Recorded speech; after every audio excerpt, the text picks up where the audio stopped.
আলহামদুলিল্লাহ, আজ 17 নভেম্বর 2025 বাংলাদেশের মানুষের জন্য একটি আনন্দ ঘন উপলক্ষ তৈরি হলো। ইতিহাসের একটি অনন্য দৃষ্টান্ত স্থাপিত হলো বাংলাদেশের বিচার বিভাগে। বিগত 2024 সালের জুলাই বিপ্লবের সময় নিরীহ ছাত্র জনতা সহ দেশপ্রেমিক নিরপরাধ মানুষের উপর নির্বিচারে হত্যাযজ্ঞ পরিচালনার দায়ে ইতিহাসের বর্বরতম ঘৃণ্যতম নরঘাতক স্বৈরাচারী শেখ হাসিনাকে মৃত্যুদণ্ডের ঐতিহাসিক রায় প্রদান করেছে আন্তর্জাতিক অপরাধ ট্রাইব্যুনাল। আমরা মনে করি এই বিচারের মধ্য দিয়ে প্রমাণ হলো জুলুম, অত্যাচার এবং মানুষের অধিকার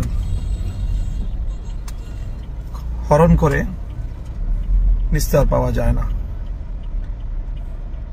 দাম্ভিক স্বৈরাচারী শেখ হাসিনার এই পরিণাম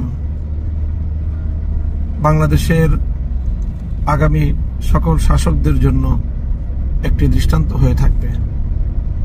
নিরীহ মানুষের রক্তে আর কারো হাত রঞ্জিত না হোক। নিহত শাহাদাতপ্রাপ্ত বীর শহীদানদের আত্মার মাগফিরাত কামনা করছি। সেই সাথে যারা আপনজন হারিয়েছেন, আজকের ঐতিহাসিক রায়ের মধ্য দিয়ে তাদের অন্তর কিছুটা প্রশান্তি লাভ করবে, সান্ত্বনা পাবে।